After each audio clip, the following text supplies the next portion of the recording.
Hi, I'm Lindsay. Hi, I'm Christy, and we work with Globe International. Working with missionaries, we hear stories of the struggles, the humor, God's goodness, and a little side of crazy. Hey, that's who we are. This is Crazy Missionary Stories. Hello and welcome back to Crazy Missionary Stories. Today we are talking with Cheri Thomson, who is serving in Kenya for 37 years and is now based in the U.S. So Cheri, will you tell us a little bit about what you're currently doing? Well, that is a good question, because after working in Kenya for 37 years, it was quite an adjustment to come home. But I was ready to come home for many reasons, one of which is just to be with family. I feel like I didn't get to know my grandkids, which is something as a missionary. You do have to miss family, miss occasions, but I knew it was time for me to come home. And I rested for a while because I was on 24/7 having a children's home for so many years. It was absolutely delightful not to have that responsibility. But when you're a missionary, my philosophy is you're a missionary for life. You're a missionary once you become a believer, because that is our commission, to go into the world, whatever our world is. So I started looking around and got interested in a coaching program. And I started volunteering with 2 different women's groups that work with women that are down and out, needing a chance. And so I got additional training to do that. So I've worked with quite a few women now, and it's delightful just teaching them the Word of God, and mainly just being a coach for them, helping them get to the next area where God wants them to go. Yeah, I feel like I coach kids and my staff in Kenya. So I'm just continuing this, only the one thing about coaching is you have to learn to listen. And I feel like in Kenya, so many people always look to me for answers that now I don't have answers. That's what a good coach doesn't have, the answers. They teach people that you've got the answer, you figure it out, and help them do that. So that's what I'm doing now. That's great. awesome. And you've also joined the Globe Member Care team as well. Brand new. I'm actually going to meet other team members soon. And I understand there are many missionaries, not many, there are some coming off the field. And since I've done that ahead of time, I was asked, would that be something I'd be interested in doing?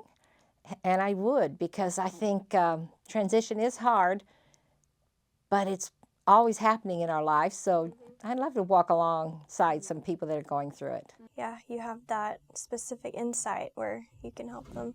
Yeah. That's cool. So let's get into your time in Kenya. Let's start at the beginning. I'd love to know how you became a believer first. Okay, I'd love to tell you.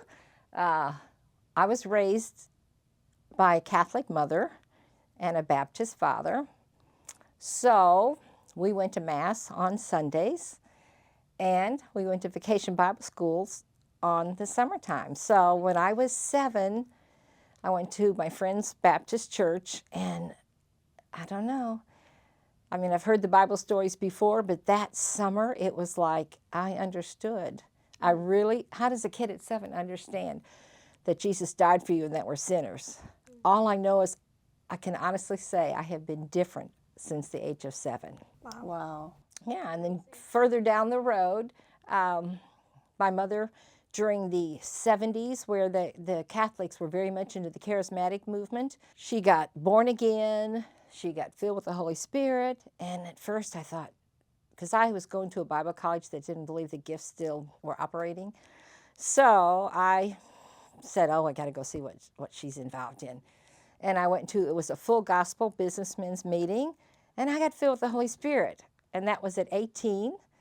So at 18, I had an opportunity to go to Mexico to work in a children's home. Wow. So it was at that moment I knew I'd be a missionary. And it only took 20 years for that to happen. So that's always my advice to people. When you have a burning desire that you know is from God, is we just don't always know God's timing. So I was 38 when I went to Kenya with a family, with a husband and a teenager, 13, 10, and 7. Wow. Yeah, she was screaming, the 13-year-old. Yeah, I was going to ask, how did that go with, those are kind of difficult ages to take. They are, but I had waited for so long, and my husband, when we married, was a believer, but he got really involved in academics and very involved in the whole university scene and publishing and this, and I was just waiting for the time when he would know that there were other things he could do. And we went to Africa several times, went to Mexico several times, as he was a researcher and I was a school teacher. So we were overseas. But then there came a time in his life where he said, I think I need to leave academics, and I think God wants me to do something else. And of course, I was been praying that for 20 years. So, well, it wasn't 20 then. But so one day he quit his university position at University of Illinois and said, I believe God wants us to move to Pensacola. It's like, okay, I'd been there once on vacation. What's in Pensacola? So believe it or not, we came down to Fort Pickens and we camped in Fort Pickens. Oh, fun. Yeah, and we left, Laura by that time was just like 2 years old, our youngest. And so we left her with his parents in Georgia, came down with the 2 kids, didn't know what was down here, but it was like, here's my husband saying he's heard from God. And I mean, he's brilliant, was an, assistant professor.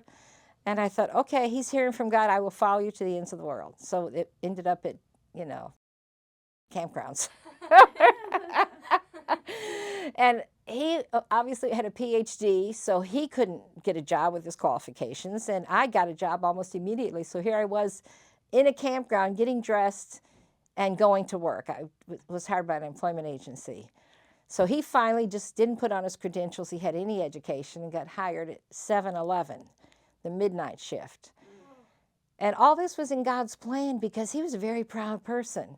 So I just feel that the year he spent doing that and the year I was in my job, it was just a humbling time. By then we found a beautiful church out in the country called Shiloh. And one Sunday, David Kerr came to the church to put on what they used to call the Globe Show. Oh, well, let's pause just a second. So David Kerr, for those who might not know, he was a missionary for a while in Scotland. He was in Scotland. I don't know where else he was, but for sure Scotland. And then he was the director at Globe for a bit. Assistant director. And now he's on the board. So he traveled around, I think, when he was assistant director, correct? That was part of his job, presenting, recruiting, letting people in the church see that we had missionaries out there, and first of all, would the church help support some, and then they were recruiting people. He recruited us. The Globe Show. Yes, yes, because there was a missionary there working in Kenya at the time, and we had been in Kenya before, and that's exactly where we wanted to go back, Kenya and Uganda.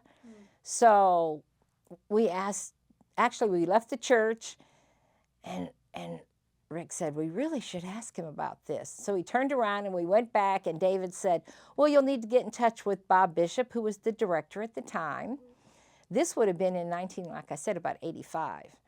And so and then we found out, well, you have to write the missionary because you have to intern with someone for a year. And so we got approved, and we were introduced to the congregations, Liberty at that time, as a new missionary. And it was 1986, and we waited till 87 to go out because, like I said, by then we had the 13-year-old, the 10-year-old, and the 7-year-old. So, because things had happened in the meantime. Actually, he worked at the University of Alabama for a while, then he got hired at West Florida. It took us, like I said, about 5 years here before we actually went on the mission field, arranging things with Globe, doing some mission classes, and yeah, it's pretty interesting. But my 13-year-old was not happy. And so I think when you know that you know, and that was your question, is that's a difficult age to take a child into the mission field, especially when she wasn't happy.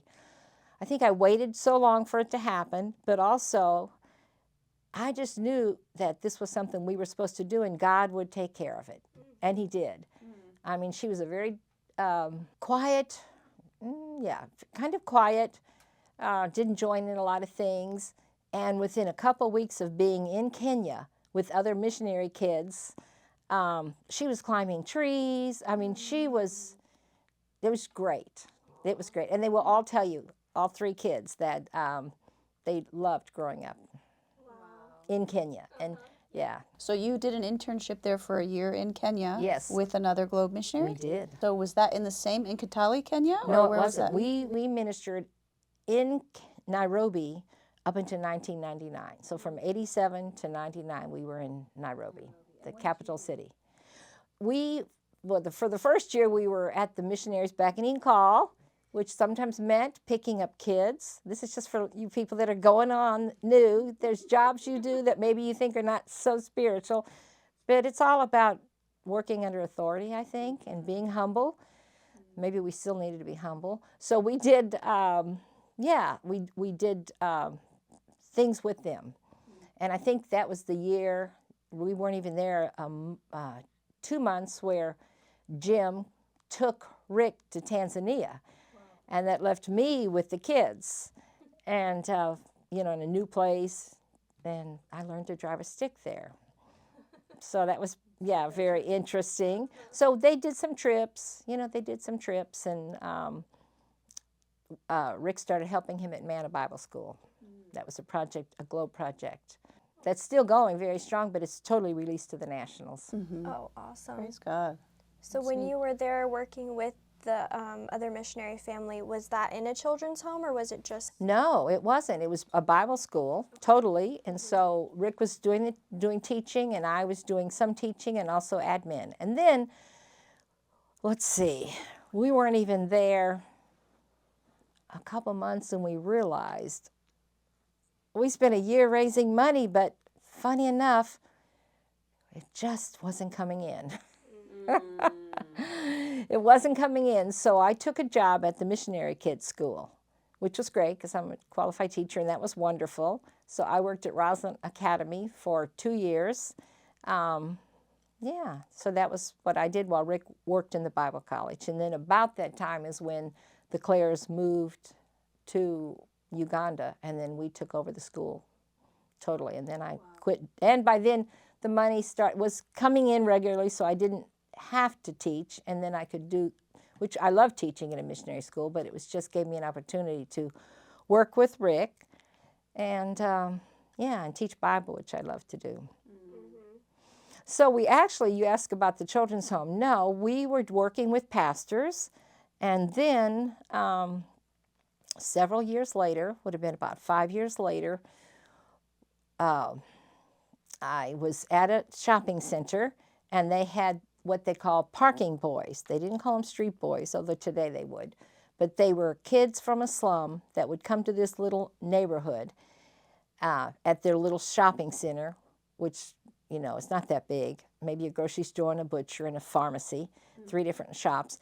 And they would stand there, and I remember seeing like a 2-year-old.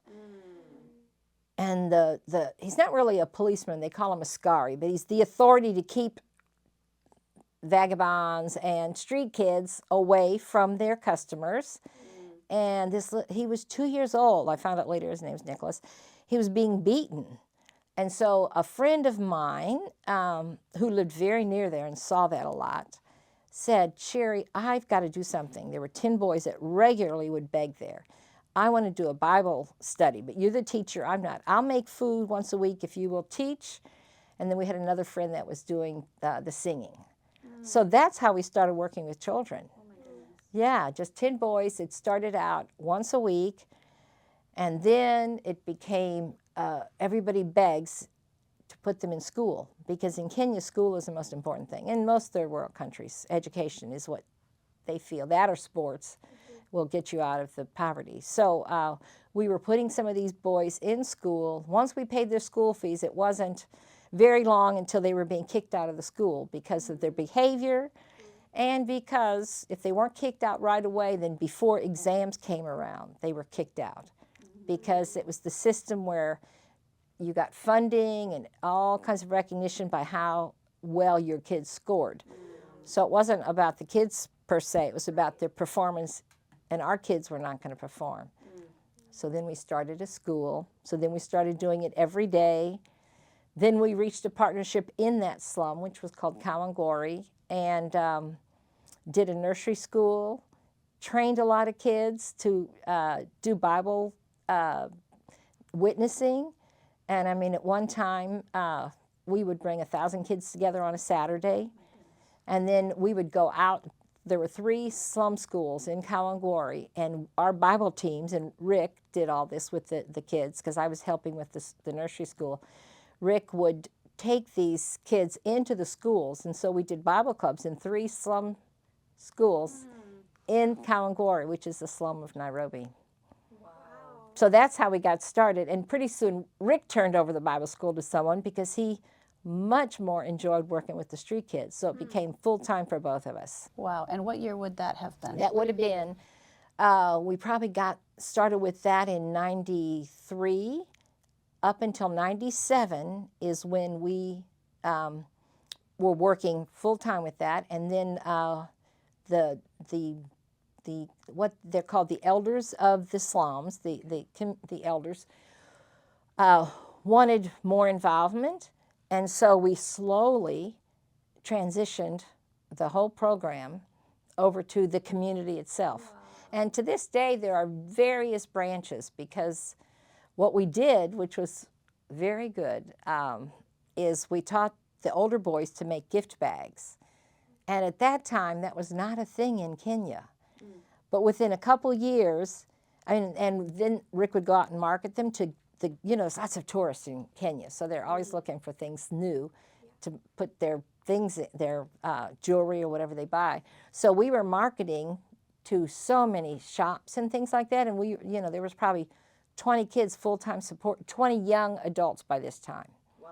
So that was like 98, 99, and then so when we left and went to Kitale in August of 99, there were like 3 different groups that were doing Bible clubs, the older kids making, the older boys, mainly it was boys, it became some girls, making the gift bags. And I haven't visited there in a long time, but when I did visit last, they still were doing their Saturday Bible clubs. And, it's really neat when I'd go into a shop and I'd see, oh, that's James Mandala's business, Wow.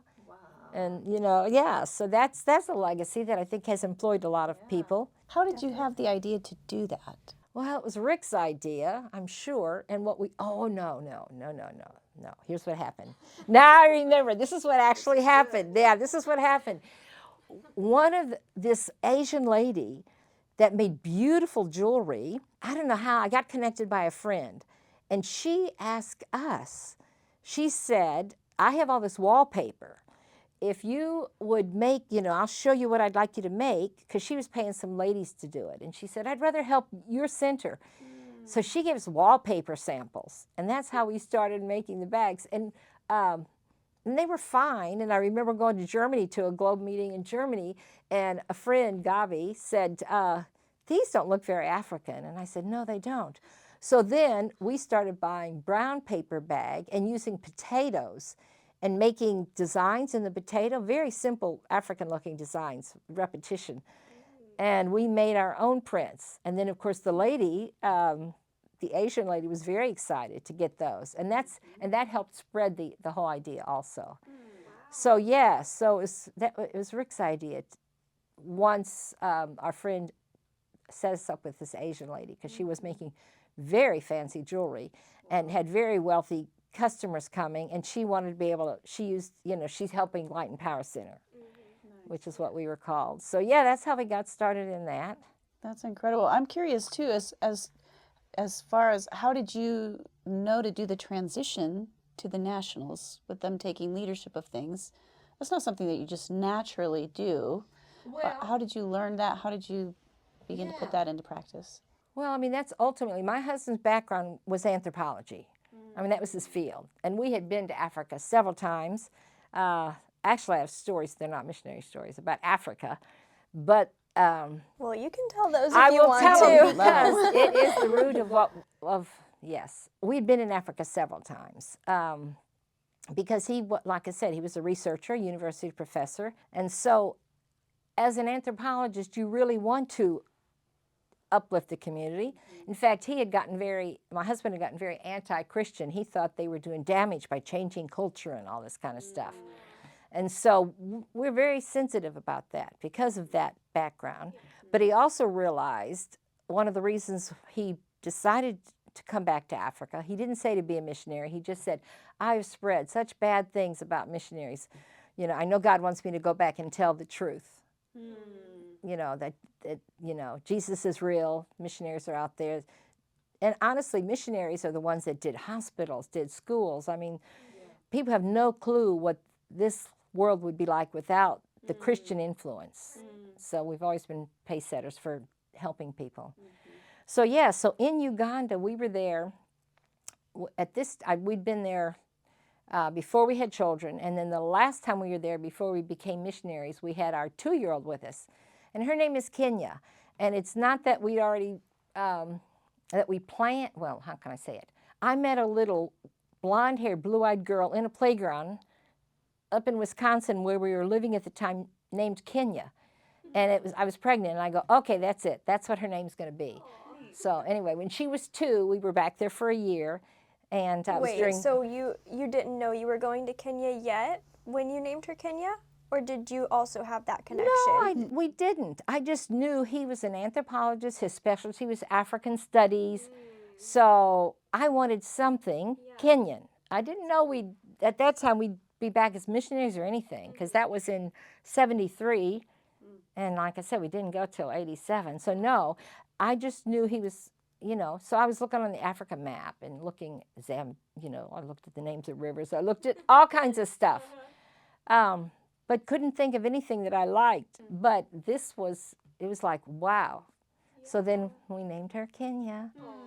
So, yeah. So we were there during Idi Amin's time. Now, you both are too young to know who he was, but he was a dictator that was just, I mean, Satan incarnated. And that, everybody could tell you that. Secular people, I mean, he was a cannibal. It was bad. And we were there because Rick had been given money for research, and we were living on the university in, Kampala, the heads, the capital, and that's where we were at the university. And I mean, it was terrible. And I remember thinking, God, this is really dangerous, you know? This is really dangerous. And Rick is just, he had gotten what, he says he never backslid. I don't know what anybody's philosophy is about that, and I don't know. All I know is I thought he was a born-again Christian when we married, or I wouldn't have married him. But then the more educated he got, the more he got into anthropology, the more he listened to people, he just started saying, shh, don't talk about Jesus, you know. But he had gotten so he wasn't a believer for sure. Then he had a really incredible experience, and that's why he says, well, I wasn't backslidden, because I don't believe you could ever know Jesus and turn away from that love. But the point is, in Africa, he was studying witchcraft, he was out drinking. I mean, it was really, really bad. So in saying that, he's basically saying he never truly knew Christ. That's what he's saying, and since I haven't had that experience, I don't know. But that's what he said. He could have never, up until the day he died, which was in 2001, he would cry every afternoon just saying, I can't believe how much God loves me. And he says, you know, I can't believe you stuck with me and that we're here now at this point in our lives. So that was really special. But in Uganda, I asked God, I think I need to leave. This is absolutely crazy. You'd hear gunshots at night. And I was teaching in an African school, and I'd leave my daughter at the daycare, who was 2 then. She celebrated her 2-year-old birthday in Uganda. And I'd walk to the school, which was very near the university, and I'd hear gunshots, and I'd think, oh, is there going to be another coup attempt? What's going to happen? But I just trusted God, and I said, God, it's really getting bad now. Should I leave? And he said, no, I'm protecting you. And again, this is my story. I'm not doing it because this is what I think Christians should do. I know God firmly said, I am protecting you. And he said, Rick has got such tunnel vision, no matter what's going on around, he's got to finish his research. He said he will have that same fervency from me. Wow. So just love him. And of course, the rest is history, which that was incredibly true. So that's what got you through the difficult time. Oh, knowing God had a plan and a purpose. But it did get so bad that I did eventually leave. Yeah, I did leave. Rick was captured. They were looking for me. Oh We were my out in the He was village. captured? Yeah, by the soldiers. And the month or so before, 2 journalists had been captured, and they never saw from American journalists. Were taken to the barracks and never seen from again. Americans were told not to be there. But again, Rick was going to do this research, tunnel vision. So, yeah, it's a long So we story. gotta But hear So some what? of that story. Yeah, what happened? What happened to him when he was captured. captured? Let's just leave it at that. No way! Okay, well, I was teaching at the school I told you, and this is why I had such confidence in Africa, even after Rick died, to do the work with the street kids. I'm just telling you, because God proved himself so strong because of this, that I just don't doubt anything. I don't doubt he doesn't supply, and my hands, my body, my time is in his hands. But it was because of my experience in Uganda that I saw him incredibly I think that's rescue very us. valuable for us to hear. Yeah. Because, just speaking for, let's talk about Gen Z, they've been through the Twin Towers, they've been through, Right. Financial crisis, Right. COVID-19, and Right. is there any security in the Right. world, Yeah. You lived through something, and your Oh, yeah. testimony is God is faithful. Oh, he's faithful. And, yeah, I think that would be powerful to hear. Okay. Well, I was teaching school, as I said, and it was so bad. I mean, honestly, you could look up stories. We'd see bodies hanging from telephone poles that had been shot. Bodies hanging from telephone poles, Yes. people who had been shot, and they hung them up to show that the people around, Yeah. we're going to yes, do this to you. Threatening, right. Yeah. And like I said, he was brutal. So when I would go to school, the other teachers would talk about who had disappeared. Or one of them's husband had been, they came for him during this time and put him in the trunk. They call it the boot there. And she didn't know she'd ever see him again. I mean, it got really, really, really bad. So people were fearful. Very fearful. So Rick said to me, well, you're just hearing all these stories. He said, we're going to go out. I'm working in the village, and it's really nice out there. The village people are wonderful. He said, now, we keep hearing there's a secret military base being built there, but we haven't ever seen any signs of it. So first thing, we left Nairobi. Kenya's in the car. I'm in the car. Rick's in the car. And we hit a chicken as we were going into the village. Well, chickens are very valuable. So, this is someone's Christmas dinner, not even dinner, special. So we had to stop, get out, negotiate. And while he was out there negotiating to give some money, he sees the soldiers. He sees some soldiers. And he goes to me, he says, oh, well, I guess that really is true. I guess there are soldiers around. So then he said, well, I better go introduce myself to them. To the soldiers. Yes. And again, this is a time in the country where the reason a lot of people were being killed and disappearing is if they politically disagreed.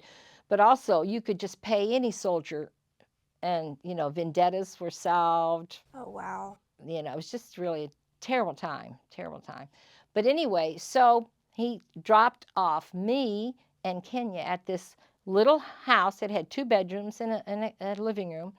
And he said, I need, along with his 2 research assistants, he had 2 Ugandan research assistants. He said, I need to go introduce myself so they know who I am. I should tell you we had a Renault car, but we had purchased it in Kenya, so it had Kenya license plates. And at that time, we didn't think anything of it. But Kenya and Uganda were actually fighting, and I guess there were tanks at the borders. So here we're in a Kenyan car. That added to it. And so he dropped us off, and nobody spoke English. And all of a sudden, I wondered, where in the world is he? Where is he? Where is he? Where is he? And it got dark, and I was getting madder and madder. I thought, well, he's out there just, having a beer with these soldiers, and he's left me here. I don't know what I'm going to eat. Kenya's hungry. And all of a sudden, someone came and said, your husband and the research assistants have been taken by the army. and they're looking for you. And they gave me some matoke, which is bananas, and stew, and said, just keep quiet. And so I could hear then lots of, when people are partying, you could hear the partying going on, but I could also hear, going door to door, was someone saying, in Kiswahili, wapi mzungu, which is where's the white one? So Rick had told me how wonderful these people were, but he said they're also really chicken? What's another word for chicken? Not very brave. Like, so Like I they'll kept turn thinking, you in. exactly. It's like, oh no, he's told me that they're not going to stand up to the military. So I quickly wrote my mother's address. I don't even know if I knew her telephone number back then, but whatever. I wrote it all on this piece of paper. And the lady that actually owned the house, I went to find her, and I tried to explain that if something happened to my child, please take her. And this is where she needed to be. I don't know if she ever understood that. But anyway, here comes the time. There's a knock on the door. And of course, I'm praying the whole time. I'm praying in the Spirit. I'm praying, just praying for protection. And I thought, okay, God. So knock at the door, and I'm just waiting for the lady just to open the door and tell him I'm here. And then he went on to the next door, knocked at the next door. Wow. So then I spent the night just praying and saying, okay, what am I going to do? And I just said, Rick's dead. There's no thought about that. And I was mad at him. Like, Rick's dead. So my attitude wasn't all very Christian. I just wanted to get out of there. Yeah. And so I thought, okay, as soon as it's light out, I'm going to walk out of here. I'm going to get out of here as soon as the first sign of the sun. Well, when I don't remember sleeping, but I must have slept, because next thing I remember, it was just pouring down rain, just a moonstone, it seemed like, just so much rain. So I thought, well, Art, there's no way that I can get out of here. And then I never saw the lady again. But all of a sudden, I heard some cars pull up, and I looked out, and here was Rick, and there were these uniformed people around. And I thought, okay, and he rushes in, he says, get our stuff, we got to get out of here. And there was like 2 or 3 cars, and the military had gotten out, and they had their AK-47s, like, surrounding the place. And I didn't know what was happening, but I didn't even ask. We got in the back of the car, and we sped off, and we ended up back at McCary. And then I asked Rick, what was that about? Well, his story is he was in jail. They had beaten up his research assistants, taken the watches. They were accusing him of being a spy. You're either a spy for Kenya or you're CIA. But it was Friday night, so they said, we'll be back for you on Monday morning. So he said he spent the night thinking probably I was dead, and would he ever see us? And then the next morning, a police chief came, a big guy, he said, and he asked the jailer, what is he doing here? And he said, well, the soldiers brought him. And he said, well, we got to move him because he'll be dead if he doesn't get out of here. The soldier said he'd be back on Monday, but as soon as Rick left, and then he called some other reinforcements. So it wasn't military, it was policemen that came to rescue us. But we found out later that that soldier came back, that same day looking for him. Wow. But usually soldiers and police will, they'll defer to whatever the soldiers want. So Rick truly believes that was an angel, that was an angel that rescued him. And so then he took us back to McCary, and he said, you've got to get out of the country. You've got to leave because they will come looking for you. So we left and we went to Kenya, and we stayed there about a month. And then Rick said, okay, we need to go back. Got to finish the work. And so... He wasn't scared? No. He really was of single focus. He was so tunnel vision. So we went back. And by the way, there was no food, nothing. We'd go to Kenya once a month to shop, and we'd buy these big kilo blocks of cheese And then because I was teaching at a school, I could shop at the government shop and get flour and sugar, but the common person had nothing. It was a terrible time. But, you know, I learned so much about God and his faithfulness. And if it hadn't been for that, I don't know if we'd have ended up in Kenya as missionaries, because he said he had done so much damage during that time with what he was saying about missionaries and just about God, that he just had to come back and tell everyone about the love of God. So we went back, and the little boy next door, they kidnapped him because there was nothing to have, so people were trying to do anything to get foreign currency. And so the father was Ugandan, but the mother was Hungarian doctor. So they kidnapped the little boy. But he got away. That was fine. But I was on the plane the next day. And that's another story, because I had no money, no credit card. Back then, you didn't have all that stuff. But I had a ticket. You know, you have a ticket, and your ticket's good for a year or more. So I went out. Rick took us out to the airport. He agreed we should leave. It really, in case there was going to be retribution and all that. So I had $10 American cash. So I got on the plane. I don't even know what airlines it was, but we ended up in Denmark, and they said that I couldn't even be in transition unless I got some kind of a shot. I don't even know what it was. You know, some shot, yellow fever. I don't know if it was something like that. And it was like they took my $10, and it was like I got change back. Wow. So then I flew to New York, and I had no money, no credit card. No one knew I was coming home. So I went through the New York airport looking at the coins. I mean, going in the telephone booth, and I got enough coins to call my parents. I guess I did know their number. I guess it was written down. And I said, I'm going to be on this flight. Can someone come pick me up in St. Louis at the airport? Wow. And I never expected to see Rick again. I really didn't. But that's God. That's our God. He had other plans. Wow. So that was our very exciting experience in Uganda, where it's like, after you go through that and God speaks to you and saves you and against all odds, it was like... It gets you home when you had $10, and then you have most of it taken. 25 cents, and then, yeah. Wow. That's and then incredible. You collect money, all with, you know, like a 2.5-year-old on my I hips. cannot imagine that. Can you imagine No. your little son I over in cannot a imagine situation that. like that? Your husband being kidnapped, and then... Yes. Wow. Yeah.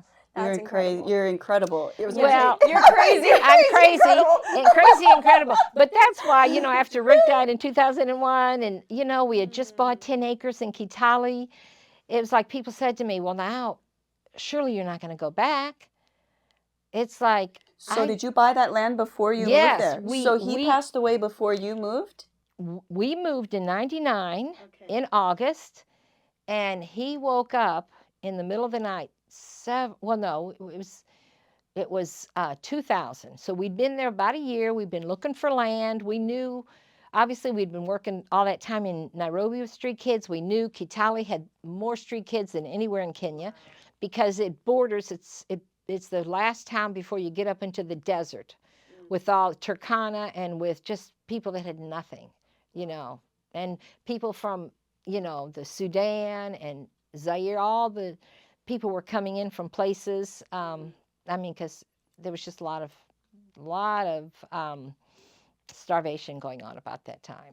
So we knew we wanted to buy land, and so we'd been looking, and we finally found a place, got the title deed in May of 2000. And during that month, he woke up in the middle of the night, and he literally was rolling on the floor. He said, I'm in such pain.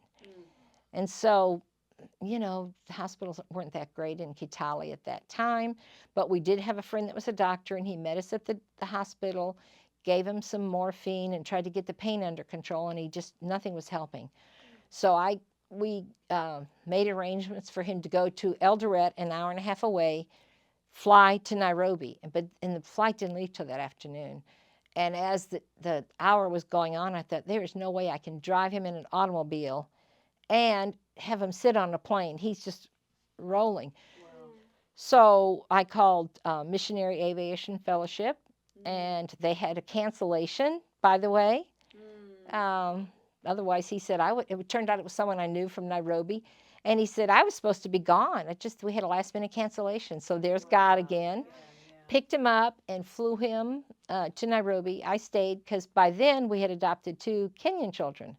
Our other 3 were back in the States, and we had Alex, who was 6 at the time, and Rachel, who was 5. And so I came on. Well, I didn't come right away. I waited to see what the doctor said, and they thought it was something mild. And then he called on a Wednesday, and I thought he was going to ask me what he should bring me from Nairobi, the big town. And he said, oh, they discovered cancer. I'm having surgery tomorrow.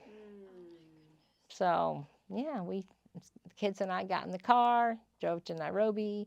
They removed, I think it was like 11 inches, and said the lymph node showed it was spread and that he didn't have much time to live. So we came home. He had treatment, but he ended up going to be with the Lord. And I tell people, even to this day, that are afraid of death, I always feel like he won the lottery. I was left to do the farm, all the headaches of that, raise 2 kids alone. And yeah, so I said, he was the lucky one. He's been with Jesus. But anyway, I've loved my life. But I do say that. Yeah. So he passed away here in the States. Yes, he did. And then you went back. I went back. So people were saying, why are you going back? It's like we have worked with street kids now for quite a while who have nothing, who are raped repeatedly at home or in the street. If they've left home and they're in the street, there's a way when you're on the street, there's gangs and there's obligations, especially the girls, but even the guys. So I said, I've been telling them that we were going to buy a home and bring them to it. Yeah. And so I would let the death of a husband stop that for all these kids that have been waiting, because we were doing a drop-in center. So we knew the kids quite well. I mean, and they were praying for Rick and everything. So, yeah, I couldn't not go back. Wow. Yeah. So, yeah, and then the rest is history. It went from nothing to, it's just amazing. Hundreds of kids have come through, plus all the families that they have impacted. Yeah. So there was nothing built at that point. Mm-mm. You just had the land. The land and a water tank. The round building, that's kind of our trademark, was just a water tank for water storage, because it was like an avocado farm at one time. So it was to hold water. So we dug out and built a round building on top of it. But there was nothing. Wow. And today, so this is Challenge Farm. Challenge Farm. So now, we have, of course, a school. We've had a school. We have about 103 kids right now, but then we have another many kids that have come through that we put back in their families, or they're in boarding schools in the secondary level or even university level. So, our influence is still several hundred children. So tell us a little bit about what all you do at the Challenge Farm. I know you kind of teach vocations. Yes. And obviously there's a school. Yeah. Can you give us a rundown of all Well, of when it? kids come in, and we used to just go out at night and get the little ones that were sleeping on the street. And then it got to be more government regulated, so the government would bring kids to us. The police would bring children to us. So when they initially come, of course, the government said they looked for the families, but they don't usually. But so the first thing we do, of course, is get them cleaned up, tell them they're safe, and then get them clothing and get them food. And they then have heard from the other kids about, oh, you're lucky to be here. This is a good place to be. So we do have a school, but then also we had a farm. So it's 10 acres. So we have a farm. So we grow not all our food, but we grow a lot of our food. And then we have cows, so we have our own milk, and rabbits, chickens, and so there's agriculture going on, so the kids will learn agriculture. And then we even have kids they do their own chores. So every Saturday, if you're there, you'll see the kids with their buckets washing their own clothes. Wow. And then the little ones that come in, we assign them a bigger child who helps them with their own bucket, doing their own clothes, so that's really important. Of course, we have a nice church there, so we do chapel once or twice a week, depending on what's going on, church every Sunday, and then Bible clubs and other clubs. And we had a ukulele club at one time because I was teaching the ukulele, and Yeah, and then when we have teams come, so they do vacation Bible schools, and yeah, so now we bring families in, we bring, we do trainings for parents, and so we try to get the kids connected. Yeah, you do like what's the word? Reintegration. Reintegration. Could you tell us a little bit about that? Yes. The problem is these kids go out on the streets. Number one, because they're sent there, because the mother is starving. She's a single mom. She has younger mouths to feed. So, she'll say, go, try to find some food, or go. We have kids that have come from Turkana, which I told you is way up in the desert. They will sneak on an empty bus or on the back of a bus, even if there are people. Or we have stories of one kid that rode underneath the truck anyway to get to Kitale, because they knew they could maybe make it in Kitale. So, yes, for reintegration, it's a process where we get the kids, we've taken care of them for so long, so they've either gone to the street because they've been sent, or because maybe they've stolen something and the parent beats them up, so then they run to the street, or maybe the mother gets another man in her life, and then there's sexual abuse, physical abuse. One thing about Kenya that is really sad is if a woman marries again, the new husband doesn't want to be responsible for her other kids. So she'll send them somewhere. Sometimes they don't end up anywhere but the street. But sometimes the family will take over. But yeah, so reintegration is where we try to then find the parent, first of all, and sometimes they don't even know. And there's been some that it's been years before somehow we've connected with the family. But so our social workers go out and try to find family. We'll take kids out and just say, well, does this look familiar? Does this area look familiar? And sometimes we're successful. Sometimes we're not. We've gone as far as Nairobi to reintegrate. And as far, like I said, Turkana, a lot of kids came from that area. So we start with first reintroduction. And then when the parent agrees that the child can come stay like at a holiday, we don't just put them back in the families. That would be too hard. So we will take like our kids up in Turkana for just a night, and our social workers go with them just to get it started. So they're not alone. They have somebody from the Yes, yes. Because sometimes the kids have been on the street a couple years. So yeah, reintegration is so important, because what we discovered early on, that if the kids stayed with us too long and then left, then they'd end up making like their own little gang on the street. I mean, they weren't really a gang, and they were doing some kind of work, but we realized early on we had to connect them with family or a church. I mean, they just have to be connected. So that's why now in the last so many years, reintegration is a big buzzword. Get them reintegrated into community. Well, that's awesome. Well, I have worked on your newsletter for Yes, you many have. years, which I absolutely love. But reading your newsletters too, you share a lot of like success stories with these kids that you've rescued, and then they go on to, I think one was like in the police force. Oh my goodness. And, yes, yeah. we have. I just, and I don't keep up with most of the kids, because when they're away, they're not supposed to get on, when they're like at a boarding school, they're not supposed to do any internet or any, so I don't make friends with a lot, because I'm not sure what stage they're at. But anyway, kids find out where I'm at, and they send things. So just recently, and these are two you may have heard about, we had two guys that were in college. Okay, and they're both Turkana. Now that was the key. Turkana's the ones up from the desert. So they're always trying to make tribal things equal in the military, in certain things. So they did have a good chance being Turkana and being in university.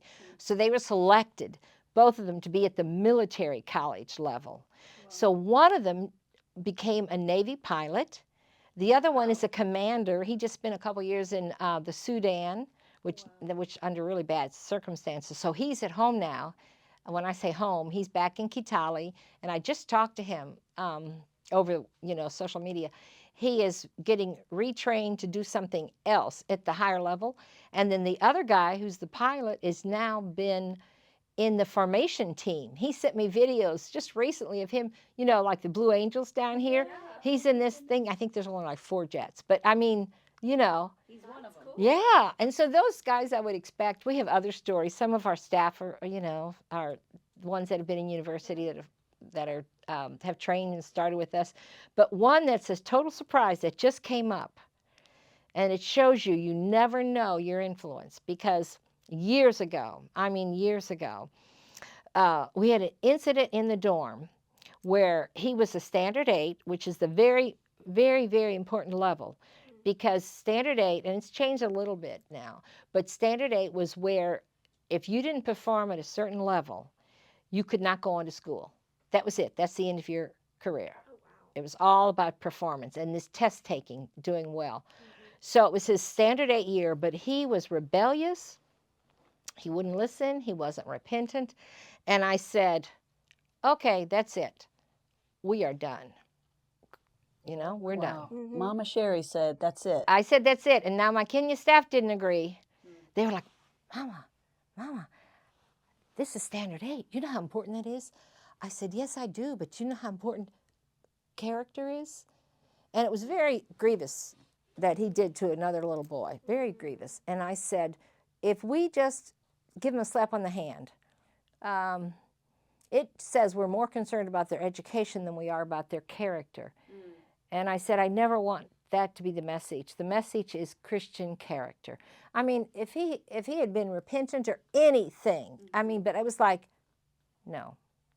So I hadn't heard anything from him in a long time, because communication and that, and I don't put myself out there, so I don't try to keep up with all the kids. I just got a WhatsApp message from him. He said, Mama Cheri, I just want you to know how well I'm doing now. I want you to know how the Christian, I don't know if he used the word principles, but how they impacted me. And he said, I am now, like, he was working like for, I believe it was Emirates. I think it was Emirates in the office. He wasn't like a pilot. He showed me a picture of his uniform. And I wrote back and said, that is wonderful. I said, I am so thrilled to hear that. And I said, do you have a family? And then he sent me a picture of his wife and his couple kids. And he's doing so well in Kenya that they're actually putting him in the main office in, is that Dubai or wherever, you know. And I could be getting it wrong, but, you know, I think it was that area. I should have looked it up. But regardless, that's the impact that we have as missionaries that we don't know. You think you don't know what you've done, and this has been years ago, and it was, you know, a couple years of putting the Bible in him, and then it wasn't a good outcome, but that seed, I mean, that was so thrilling. How many years, maybe you've already told us, but I don't remember, how many years has Challenge Farm been in? We opened up, we bought the property in 2000, and we had already had a street kid program where we had opened up this little space on the alley. So we were meeting 6 days a week, but then we'd send the kids home. So we bought this land, and they were so excited. And then, of course, Rick died. We came here a year, then I went back. So then we started building. So we actually and so we kept working with the kids in the drop-in program. We actually would bring them out to the farm to work in the garden and do stuff like that. But we actually opened up January of January of 2003. That was when the government came to us and said, we've just arrested 30 kids. We want you to bring them to Challenge Farm. Wow. And I said, I've decided, since my husband's dead, that I'm only going to work with girls. That's what I had decided. I just want to work with girls, at least in the farm. I'll still teach boys in town, but girls. And they made it clear that if I didn't take the kids they wanted me to take, they would not let us open. So our first kids were 10 boys that I went to court. They were, you know, had been arrested on the street, and they assigned them to me. And when I walked in that courtroom, it was like, Mama Cheri, Mama Cheri. It was like they were so excited. And so the interesting thing is, so that we came back with 10 kids. We didn't have dorms or anything. We had two buildings, but they weren't for dorms at this point yet. Anyway, the next day, the kids from the drop-in center, because these boys were not from our drop-in center, walked the 7 miles to our gate and said, Mama Cheri, you said we would be your first ones. So I remember we took like probably 15 of them. And then I remember buying alarms for the doors and, just doing all kinds of crazy stuff. So, yes, January 2003, because that was the court order. 21 years. That is incredible. I'm just thinking how many children, how many lives were touched by that ministry. And at the same time, how in the world did you survive it? Yeah. I was on campus at an orphanage for a brief time, and it's exhausting. It is, like you said, 24/7. And they're not small deals. These are kids who've been through rough things. Right. And they act out. Oh, and yes. They challenge, and they, it's not an easy situation. Yeah. And not only that, but what you started with land, and you built things up. You started a program here that you added. And now what you have today, and it's a child sponsorship program as well that you have. So, wow, how did you get from A to all the way down here? I don't want to say Z because you can still continue to grow, right? Yeah. Well, I'll just tell you this. It's God's grace, because I learned about God's grace early on, and it's not because I'm a big planner. It's none of those things. It's because I had good people surrounding me. You mentioned the sponsorship. I hired Janice, who's just, has been my assistant in so many ways. And now she's just running with it. Kenyan staff, we became so close. I have a really good relationship with the Kenyan staff. And, just taking a day at a time and knowing that, I couldn't worry about the future. There were times when, nowadays it's all about your 5-year plan, your 10-year plan. I remember after Rick died, some German missionaries came from the globe in Germany to see if they wanted to work with me. And they were just so filled with questions. And, and what's your 10-year plan? What's this and what's that? And honestly, after trying to be nice, and they were with me for a couple days, and they did come to Kenya, but they didn't work with me. Not my choice, their choice, but I said to them, honestly, my plan is to get through the next hour.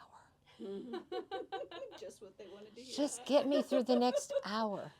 So what's happened has been all God and my support people and people that know me. Yeah, I've had people from my home church in North Carolina. They used to send teams twice a year, and they just are amazed too, because they know me and they go, how did you do this? You don't even remember your name half the time.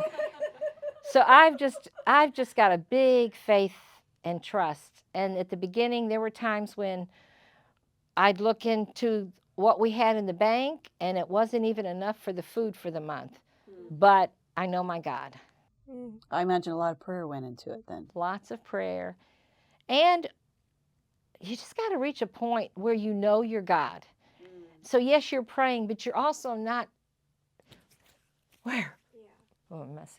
It's just like, I know my God. That's the biggest thing I'll say. I know my God. And he's a big God. And things did not always go the way I wanted it. And things have been hard. And there are times when I didn't know if I could get through the day. And that is the truth.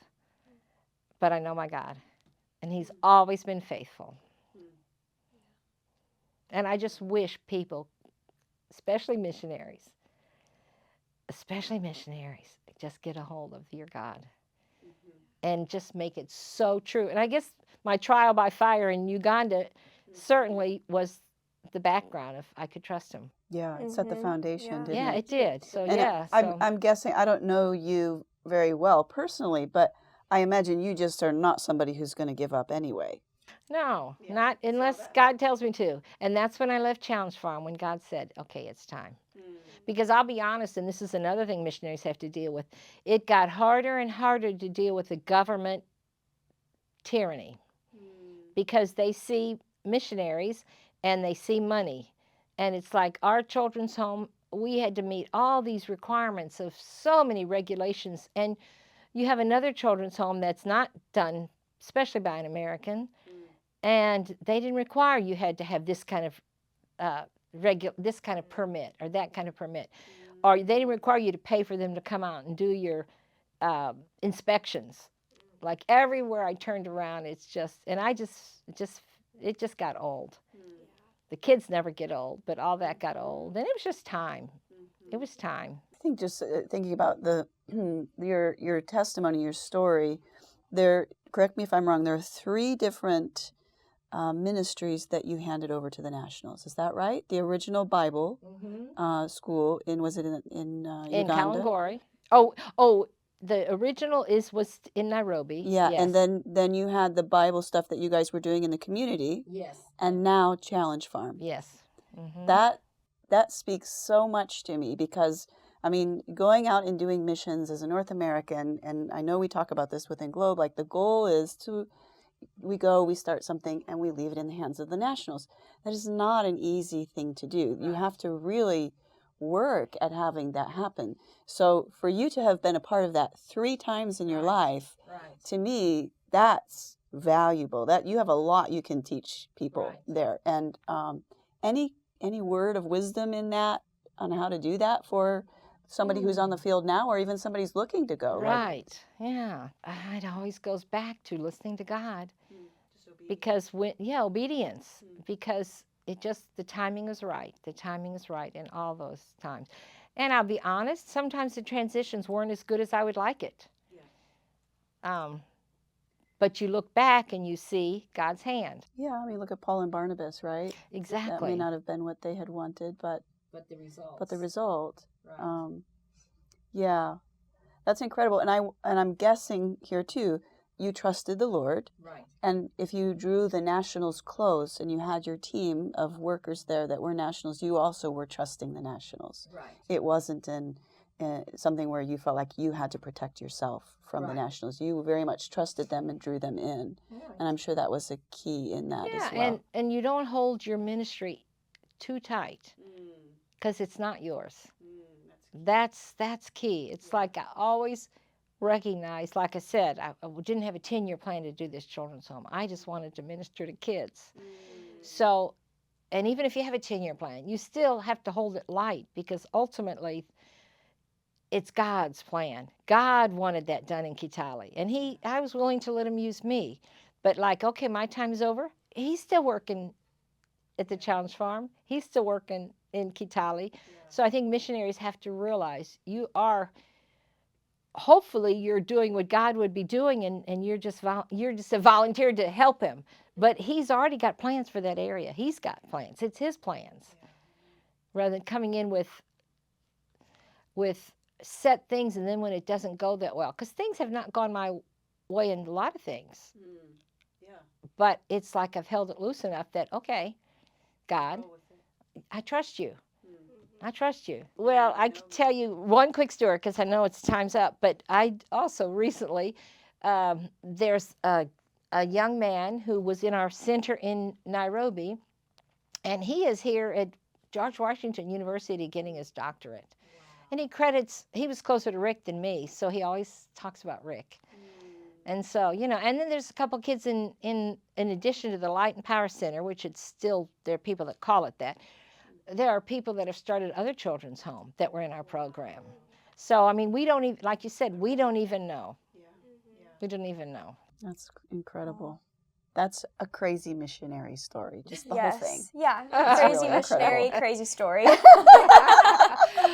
Oh, yeah, I'll tell you one off the books because we're going over. This is just our secret? Can we share it if we decide we want to? This is a story that I thought I was going to tell you. This is a story because this is crazy.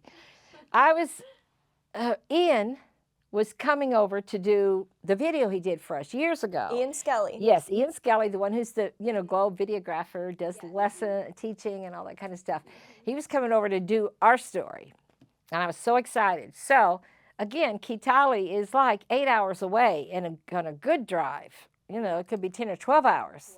Wow. So I was in Nairobi to come get him from the airport, okay? And whoever was supposed to pick me up, because I didn't have a car there. I didn't have a car. So I was waiting for this person to come. And this was before Ubers were available. This is, and they didn't show up, and I'm watching it. Ian's getting ready to land. I got to be there. He's never been to Kenya. Oh, no. What am I going to do? I just kept praying, and I was standing at the gate waiting for this person who was supposed to come get me, and they'd forgotten. Anyway, this was another missionary, too.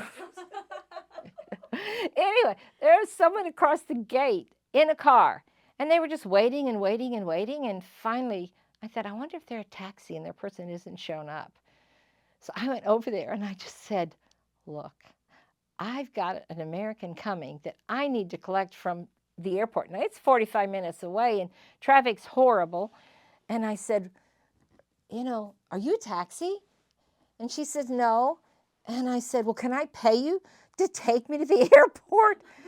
So here's a stranger that agreed, and we rush out to the airport and pick up Ian. And I thought, oh my goodness, this is his experience. Welcome to Africa. I didn't even know who is taking us back to where we were going to stay. But isn't that crazy? That is funny. Yeah, the days before Uber where you could do that. It's like I just rallied around. I had to get in and didn't have cell phones. So, you know, it's not like I could even, anyway, I thought that was a very crazy story to me. Here, this guest comes, and I don't even have a way to collect them, so I just call on a stranger. Again, trusting God that He's going to make it work out. Just stepping out and Yeah. doing what needed to be done. Yeah. That's awesome. Can I ask another question? Sure. So Globe International, you're a Globe missionary. Sounds like you've been Globe missionary the whole time when you and Rick went out. Mm-hmm. What has it made? It's made a difference, I'm sure, for you to have an agency. Oh, yes, Let's say there's definitely. somebody out there who's saying, I feel yes. called to Oh, Africa yeah. or to go do missions, but I'm not sure if I should go with an agency. What has it meant to you to have an agency Oh, yeah. supporting you? Very important, by the way, because in Kenya, I've met so many missionaries from different organizations, some that aren't with an organization. Globe is, I'd say, one of the top mission organizations for different reasons, and I won't name any names, but there's some mission organizations that are very controlling, like you fit in a slot. You know, they're recruiting a teacher, and that's okay. That's not a problem at all. But in Globe, it was always like, we're going to help you fulfill your vision. Not that they wouldn't recruit for a spot, but I mean, it's basically, if you've got a vision, we're going to support you in it. And in the early days, of course, there wasn't the communication that there is today, but we always knew if we needed something, we could make a call. We always knew that. And the prayer support, the office support with the newsletters, just so many things that an independent person would have to do themselves. And there is a fee, but the fee is so small. Again, I've talked to so many missionaries from so many denominational mission groups or on their own or a church. Globe is really, I think, wonderful from my point of view and new missionaries' point of view, especially today, because now there's, like the group I'm just joining, there's so much available for missionary kids and in the group with Zoom. You know, you've got support, so much support. And again, the office support, the prayer support. Yeah, it's just great helping us fulfill God's vision. Yeah.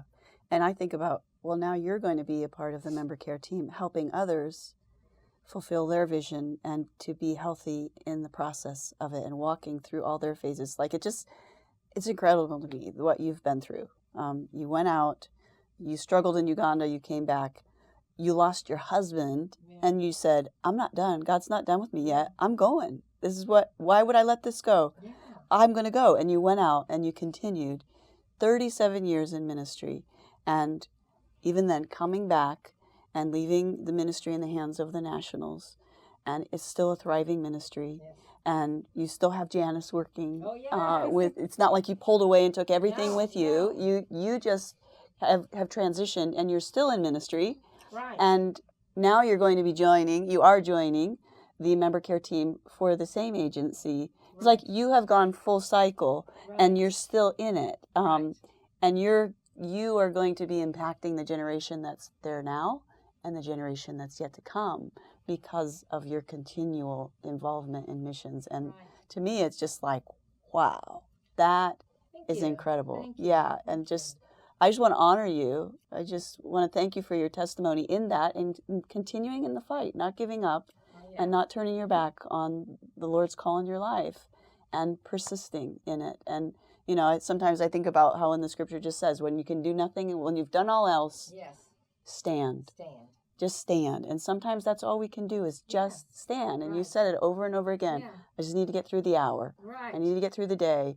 I just had to basically stand. And thank you for your testimony and for the many souls who have come to the Lord and will yet come in just the children's home. And if people want to get involved and partner together with Challenge Farm, they can do that through Globe? Definitely. Okay. Is that the best way, or is it through the Challenge Farm website? What's a I good? think connecting with Globe is always the best. Yeah. All right. Okay, I'll put the links in there. Definitely. Any links that are important, we can add them in there. So, you know, there's child sponsorships available if anyone's interested in doing that.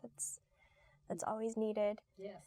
Well, thank you so much. We are wrapping up on our time here. Thank you so much for being here and sharing and just taking the time to tell some crazy stories. It was, I mean, you blew me away. Really, you blew me away. She just throws out, oh, my husband was captured and just tries to move on. But that's nothing. Let's just move on. Yeah.